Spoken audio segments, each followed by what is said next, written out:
रेगिस्तान की एक शांत रात, दिसंबर 1971। राजस्थान की सीमा पर सब कुछ सामान्य दिखाई दे रहा था, लेकिन उसी अंधेरे में हजारों टैंक और सैनिक धीरे धीरे आगे बढ़ रहे थे। उनका लक्ष्य था भारत की सीमा को तोड़ देना।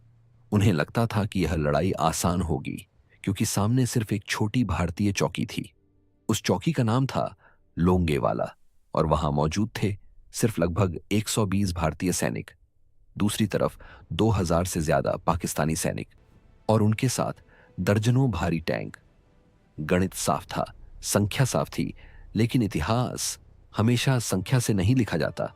उस रात लोंगेवाला की पोस्ट पर तैनात थे मेजर कुलदीप सिंह चांदपुरी और उनके साथी। रेगिस्तान में ठंडी हवा चल रही थी, चारों तरफ सन्नाटा था, लेकिन अचानक दूर से इंजन की आवाजें सुनाई देने लगी। रेत के टीलों के पीछे टैंकों की परछाइयां दिखाई देने लगी। अब यह साफ था, एक बड़ा हमला आने वाला है।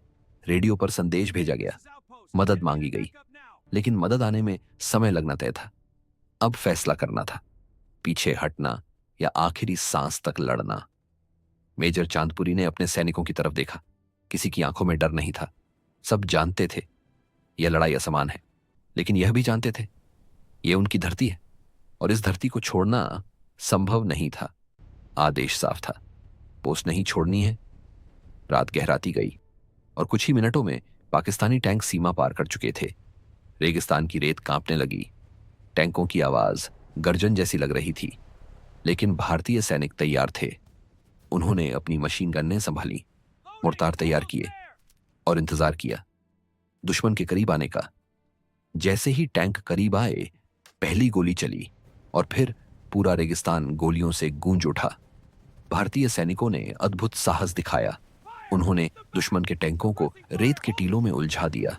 कई टैंक आगे बढ़ ही नहीं पाए, रेत में फंस गए और वहीं निशाना बन गए। लेकिन दुश्मन की संख्या बहुत बड़ी थी। हमला लगातार जारी था।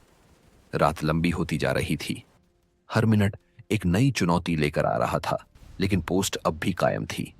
भारतीय सैनिक अब भी लड़ रहे थे।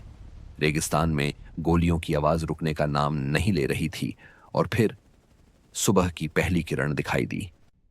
यही वह पल था जिसका इंतजार किया जा रहा था।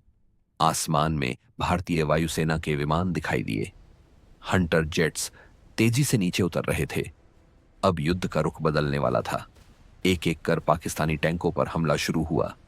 रेगिस्तान में धमाके गूंजने लगे। कई टैंक आग के गोले में बदल गए। दुश्मन की पूरी योजना धीरे धीरे बिखरने लगी। जो हमला रात में अजेय लग रहा था, वह अब हार में बदल रहा था। कुछ ही घंटों में पाकिस्तानी सेना पीछे हटने लगी।